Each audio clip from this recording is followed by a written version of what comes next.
소개해 주셔서 장로님께서 이렇게 아셨겠지만 저는 여기 새생명교회에서 초등학교 때부터 신앙생활을 했습니다. 그리고 청년 때 사명을 받고 감리교 신학대학교에 입학을 했죠.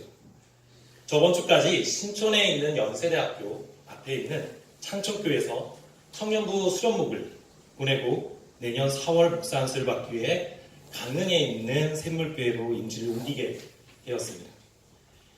이 조그마했던 아이가 이제는 이렇게 커가지고 이제 사역을 하게 된 거죠. 지금은 내년 임지를 위해서 잠시 힘을 보충하는 시기를 보내고 있습니다. 이 시기에 강석중 목사님께서 저를 어렵게 여기셔서 이렇게 설교의 자리를 허락해 주셨습니다. 부족하고 패기만 넘치는 전도사를 이렇게 귀한 자리에 세워주신 목사님과 또한 새생명교회 교우 여러분들께 이 자리를 빌어 감사의 말씀을 드립니다. 앞서 말씀드렸듯이 저는 강릉으로 가게 되었습니다. 강릉으로 간다는 말을 들은 사람들이 저에게 많이 하는 말이 있습니다. 전도사님, 강릉 가면 꼭 놀러 갈게요. 이 이야기를 들으면 저는 웃으면서 이렇게 얘기합니다.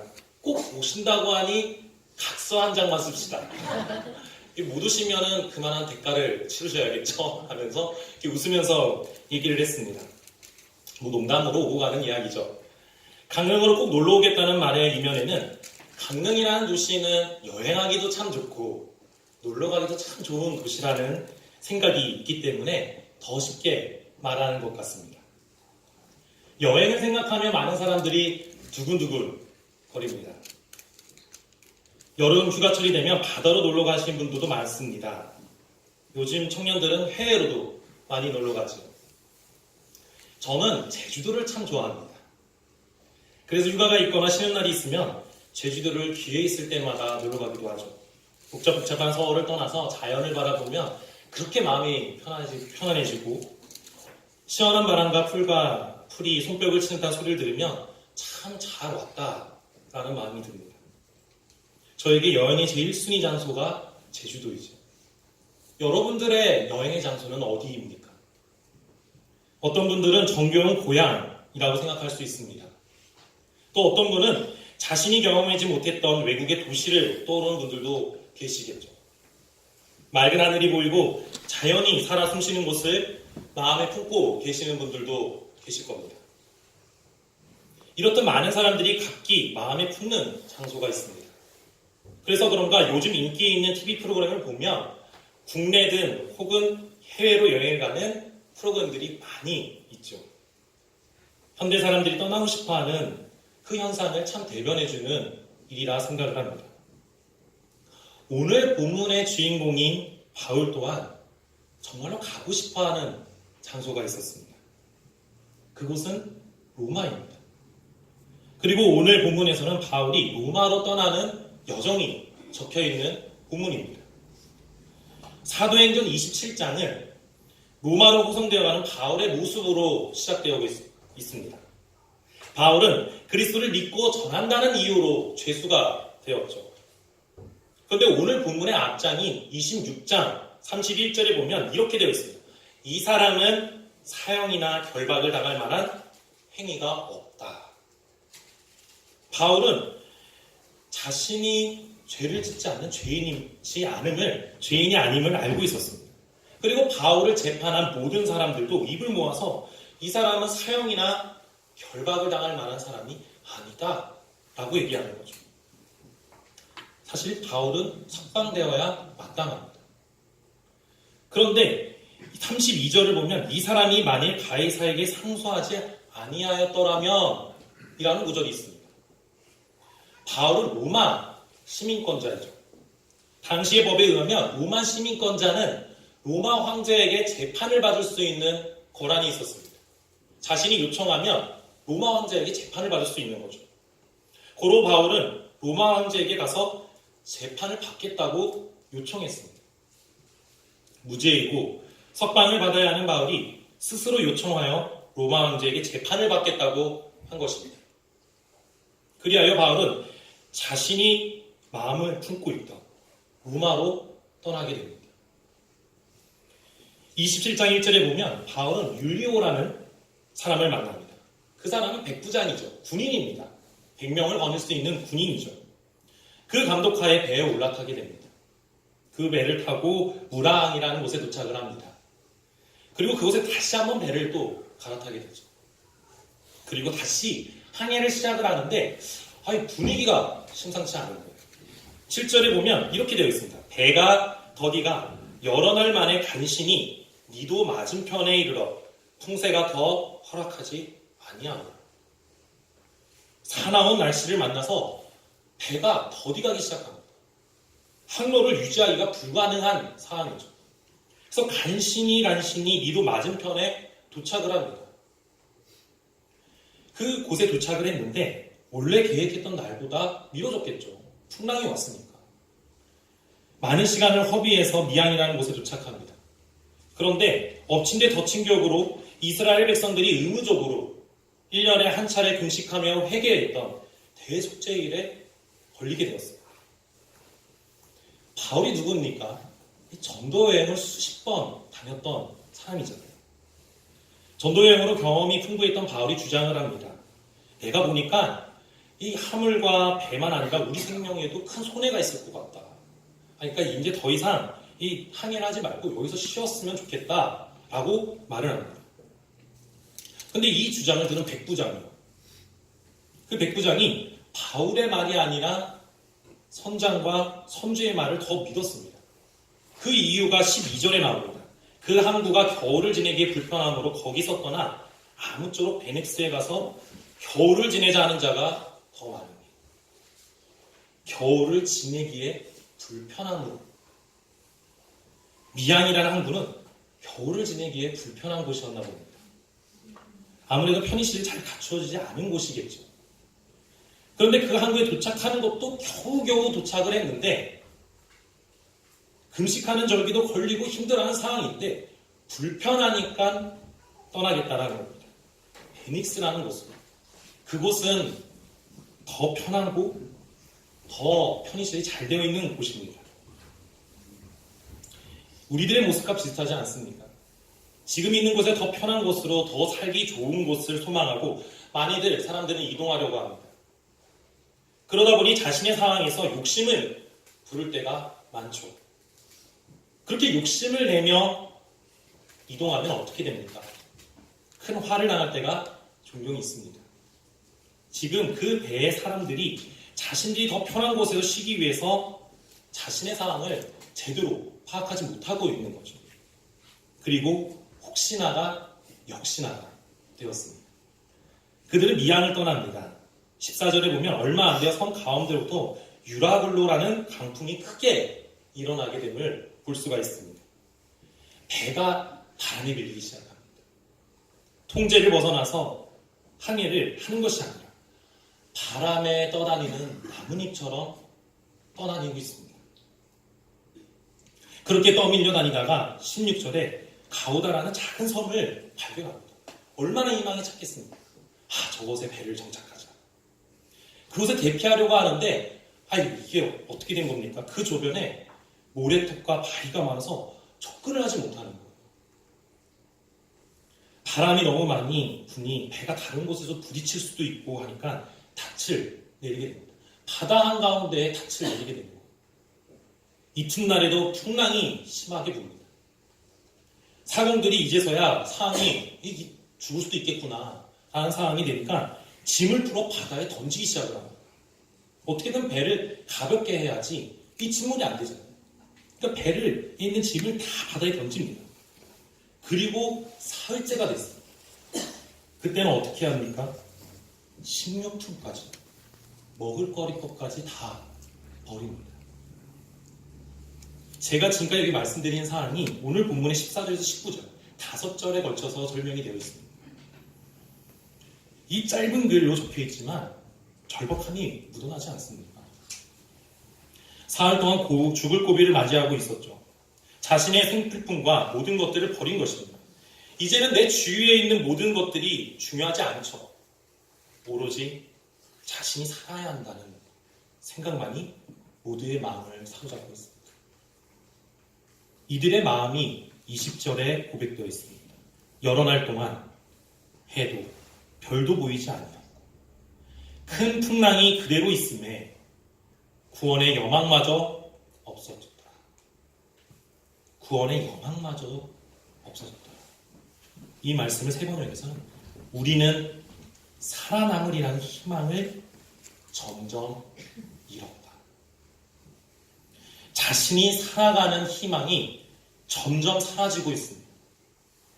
어디에도 살아날 방법이 없습니다. 속담 중에 하늘이 무너져도 솟아날 구멍은 있다. 호랑이에게 잡혀가도 정신만 바짝 차리면 산다. 라는 말이 있죠. 이 말이 무슨 뜻입니까? 아무리 어려운 상황이라도 정신만 차리면 타개할 방법이 있다. 라는 말이죠. 이 말이 무색할 정도의 상황입니다. 전혀 인간적인 방법이 떠오르지 않고 할 것도 없습니다. 배가 흔들리는 상황 속에 무엇이든지 해봤지만 해결이 되는 상황이 아니죠. 상황은 급박해지면서 마음에는 깊은 어둠이 깔리고 있습니다. 많은 사람들은 어려운 상황을 직면하게 될 때 모든 것을 잃어가는 경험을 하게 됩니다. 제가 읽어본 책 중에 러시아 작가가 쓴 책이 하나 있습니다. 이반 데니소비치 수용소의 하루라는 책인데요. 제목에서도 느끼는 것처럼 그 주인공은 죄수입니다. 그래서 그 죄수가 수용소에서 살아가는 하루를 기록한 책이죠. 이 책은 새벽 5시에 주인공이 기상하는 그 구절로 시작을 합니다. 그리고 마지막은 그 죄수가 다시 밤 10시에 잠자리에 들면서 마무리가 됩니다. 그때 주인공은 자신이 그 수용소 안에서의 생활과 힘든 고역들이 적혀 있습니다. 어떻게든 이 노역을 안 하려고 피해 다니고 어떻게든 그 따뜻한 국 하나 받으려고 줄을 이리저리 서서 국을 하나 더 받으려고 하는 내용들이 적혀 있습니다. 그렇게 점점 고된 하루, 힘든 하루를 보내고 그 주인공이 마지막에 침대에 누워서 독백을 합니다. 그 독백의 구절이 이렇습니다. 주인공은 말없이 천장을 바라본다. 그는 이제 자기가 과연 자유를 버리고 있는지도 확실히 모를 지경이었다.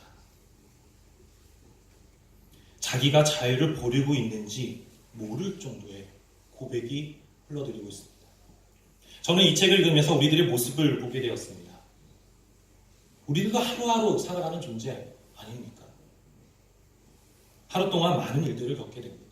아침에 일어나서 다시 잠자리에 들죠. 그 일상 가운데 기쁨과 행복이 있으면 얼마나 좋겠습니까? 그런데 절망과 어두움은 항상 따라오기 마련이죠.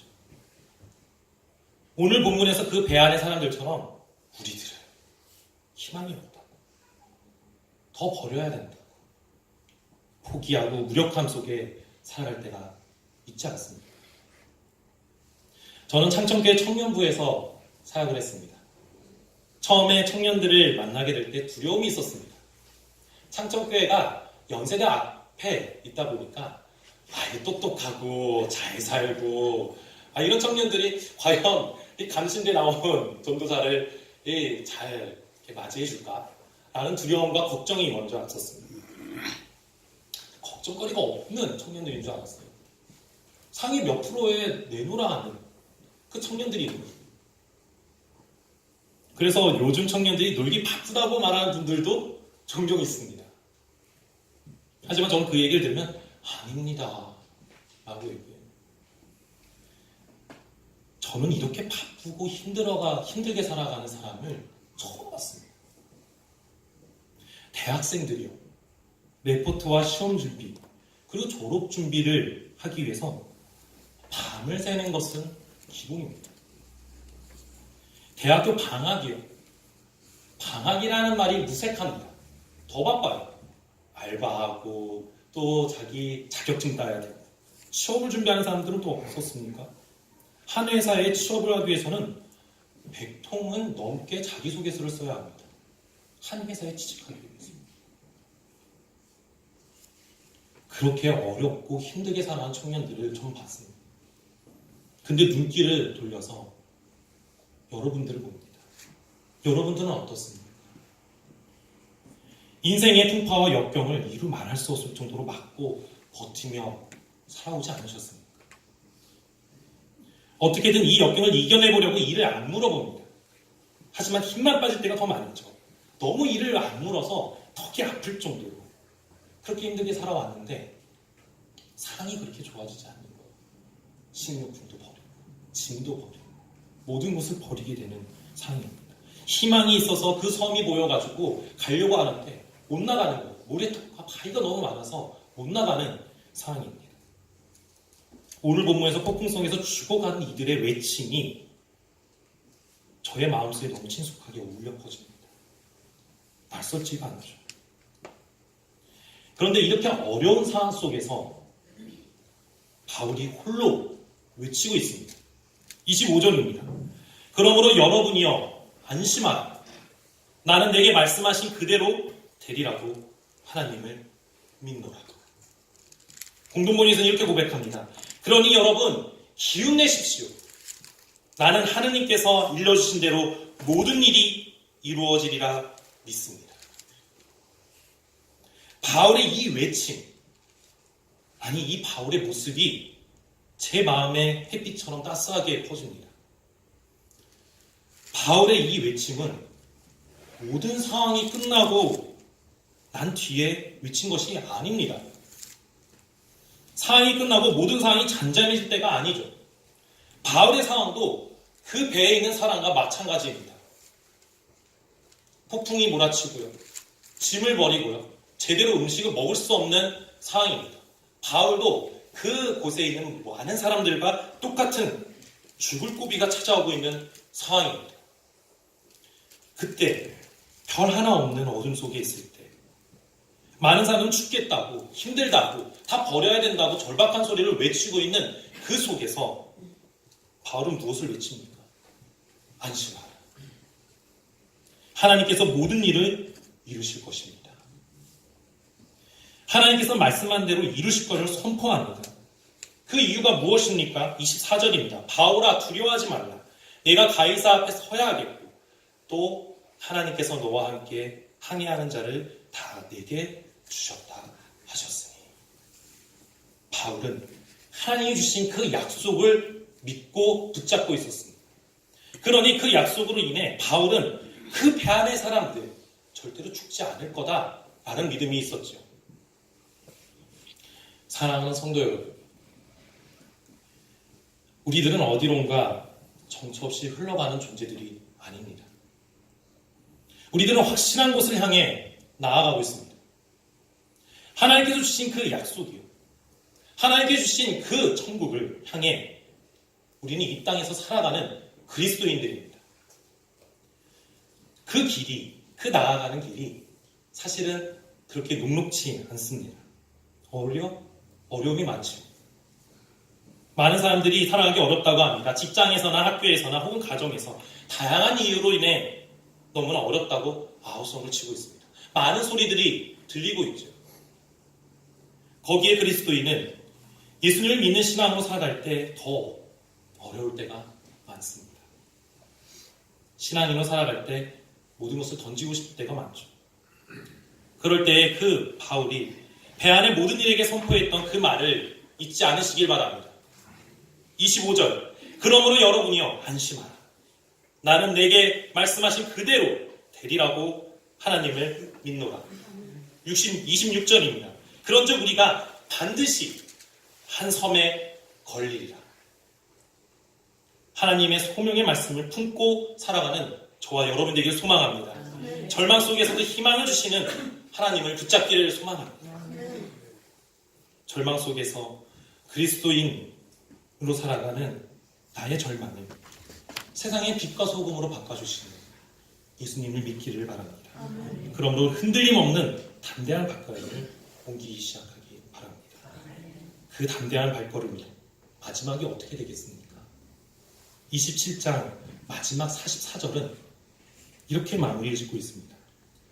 그 남은 사람들은 널조가 혹은 배 물건에 의지하여 나가게 하니 마침내 사람들이 다 상륙하여 구조되리라. 되니라. 전원 구조되었습니다. 기도하겠습니다. 사랑과 은혜가 많으신 하나님 아버지 감사합니다. 오늘 복된 주일을 맞이하여 이 자리에 함께 예배를 드리게 하시니 감사합니다. 우리의 자리가 풍파가 몰아치고 파손되어가는 배와 같을 때가 너무나 많습니다. 인생의 좌절과 역경과 고난이 우리를 그 바다 끝으로 잡아 내려갈 때에도 주님께서 주신 소명을 품기를 소망합니다. 그리고 주님의 복음을 이 세상에 담대히 전하기를 원합니다. 우리에게 용기와 능력을 더하여 주시옵소서. 부족한 모습으로 하루하루 살아갑니다. 부족한 우리의 모습이지만 주님의 자녀로 살아가길 원하오니 주여 우리를 인도하여 주시옵소서. 우리와 함께 하시는 예수님의 이름으로 기도드렸습니다. 아멘.